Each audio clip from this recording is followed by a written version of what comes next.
Shalom, Bapak Ibu. Ketika Alkitab menafsirkan Alkitab, biarlah firman menjelaskan firman. Ada dua ayat kunci, Bapak Ibu. 2 Petrus 1 ayat 20.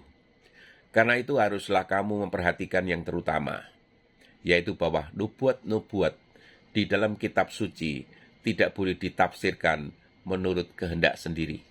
Dan ayat yang kedua, Kisah Para Rasul 17 ayat 13, mereka menyelidiki kitab-kitab suci untuk mengetahui apakah semuanya itu benar demikian. Siapakah penafsir terbaik Alkitab? Jika seseorang bertanya, siapakah penafsir Alkitab yang paling hebat? Sebagian akan menjawab, profesor teologi, ahli bahasa Yunani, pakar sejarah gereja, atau pengkhotbah yang terkenal, Bapak Ibu. Tetapi para reformator dahulu menjawab, penafsir terbaik Alkitab adalah Alkitab itu sendiri, Bapak Ibu. Inilah yang disebut Scriptura Scripturam Interpretatur. Kitab suci menafsirkan kitab suci. Artinya, ketika ada ayat yang sulit dipahami, kita tidak langsung mencari jawaban dari filsafat, budaya modern, atau imajinasi pribadi. Kita membiarkan bagian Alkitab yang sering menerangi bagian yang gelap. Kita membiarkan firman Allah menjelaskan firman Allah karena penulisnya satu, Bapak Ibu. Roh Kudus yang mengilhami Kejadian adalah Roh Kudus yang mengilhami Wahyu. Alkitab adalah sungai yang menjelaskan dirinya sendiri, Bapak Ibu. Bayangkan sebuah sungai raksasa. Di hulu terdapat mata air kecil, semakin jauh mengalir semakin lebar, semakin dalam, semakin jelas arahnya. Demikian pula wahyu Allah. Satu ayat jarang berdiri sendirian, Bapak Ibu. Allah menulis Alkitab selama kira-kira 1.500 tahun. Lebih dari 40 penulis, 3 bahasa, 3 benua, namun hanya ada satu cerita, yaitu Kristus, Bapak Ibu. Apa yang berupa benih di Kejadian menjadi pohon di Wahyu. Apa yang berupa bayangan di Taurat menjadi kenyataan di dalam Injil. Dan apa yang berupa lambang di dalam Perjanjian Lama menjadi penggenapan di dalam Perjanjian Baru, Bapak Ibu. Bahaya menafsirkan Alkitab dengan diri sendiri.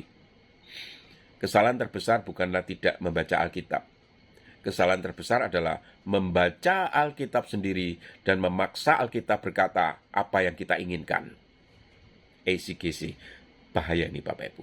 Kita datang membawa tradisi, pengalaman, budaya, emosi, dan ambisi. Lalu kita menempelkan semuanya itu ke dalam ayat. Akhirnya kita tidak lagi mendengar suara Allah. Kita hanya mendengar gema diri kita sendiri, Bapak Ibu. Ilustrasinya begini. Seorang anak melihat cermin yang retak. Wajahnya tampak aneh. Ia menyalahkan wajahnya. Padahal masalahnya bukan wajah, Bapak Ibu. Masalahnya adalah cermin. Demikian juga banyak penafsir. Ya, bukan cermin yang salah. Lensa manusialah yang retak. Karena itu Allah berkata, biarkan firman memperbaiki lensamu ini. Yesus sendiri yang menafsirkan Alkitab. Lukas 24 ayat 27 berkata, lalu ia menjelaskan kepada mereka apa yang tertulis tentang dia di dalam seluruh kitab suci. Perhatikan, Yesus tidak berkata, percayalah karena aku berkata demikian. Tidak. Sebaliknya, ia membuka kitab Musa, ia membuka kitab para nabi, ia membuka kitab Mazmur, lalu ia menunjukkan hubungan semuanya. Artinya, Yesus memakai Alkitab untuk menjelaskan Alkitab.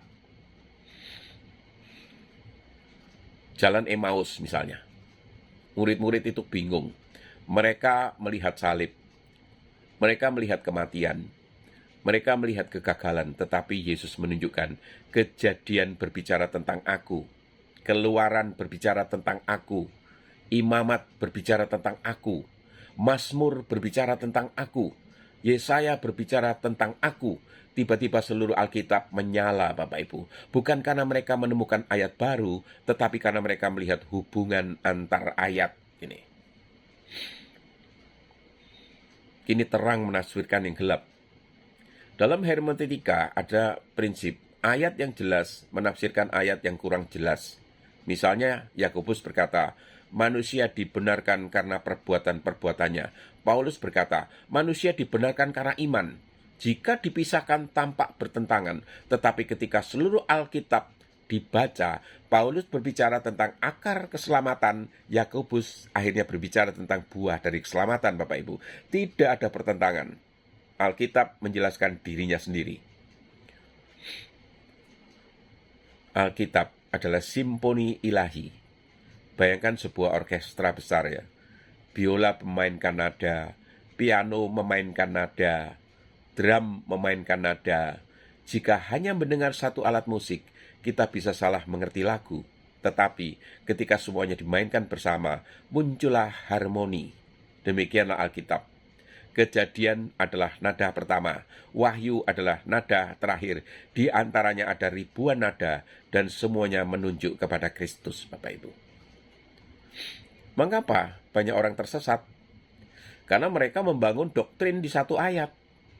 Mereka mengambil satu batu lalu menganggapnya seluruh gunung. Padahal kebenaran Alkitab selalu dibangun dari keseluruhan kesaksian kitab suci, Bapak Ibu.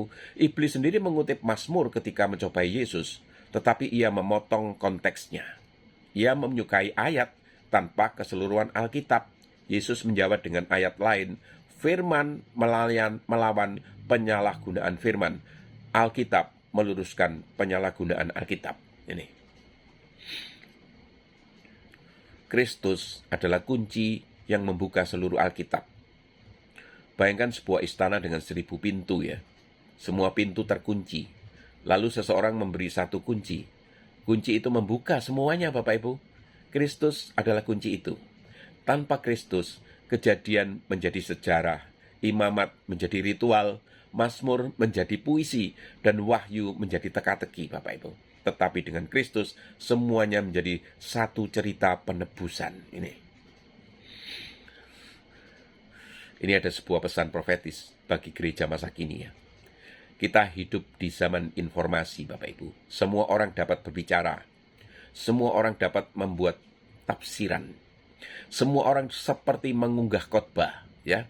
Nah, tetapi tidak semua orang membiarkan firman berbicara, itu masalahnya. Ada generasi yang lebih cepat mencari video daripada ayat, lebih cepat mencari pendapat daripada kitab suci, lebih cepat mencari sensasi daripada kebenaran. Namun Roh Kudus sedang memanggil gereja untuk kembali. Bukan kepada suara manusia, melainkan kepada suara firman. Allah seolah berkata, jangan hanya mencari pengkhotbah yang menjelaskan Alkitab, carilah aku yang menjelaskan Alkitab.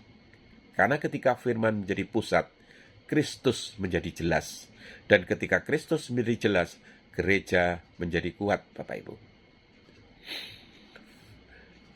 Ada percakapan antara dua pelita nih, Bapak Ibu ya. Bayangkan pada suatu malam ada dua pelita. Pelita pertama berkata, aku terlalu redup. Pelita kedua mendekat, terangnya bertambah. Begitulah ayat-ayat Alkitab. Satu ayat menerangi ayat yang lain. Satu kitab menerangi kitab yang lain.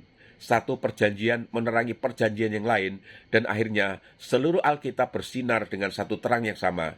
Yesus Kristus, Bapak Ibu. Firman yang hidup. Karena itu saat membaca Alkitab, jangan hanya bertanya apa yang dikatakan ayat ini, tetapi juga di mana lagi Alkitab membicarakan hal ini. Bagaimana Kristus menggenapinya? Bagaimana kitab lain meneranginya? Sebab semakin kita membiarkan Alkitab menafsirkan Alkitab, semakin sedikit kita mendengar suara manusia dan semakin jelas kita mendengar suara Allah ini. Firman berasal dari Allah. Firman menunjuk kepada Allah. Dan firman paling baik dijelaskan oleh firman itu sendiri. Amin.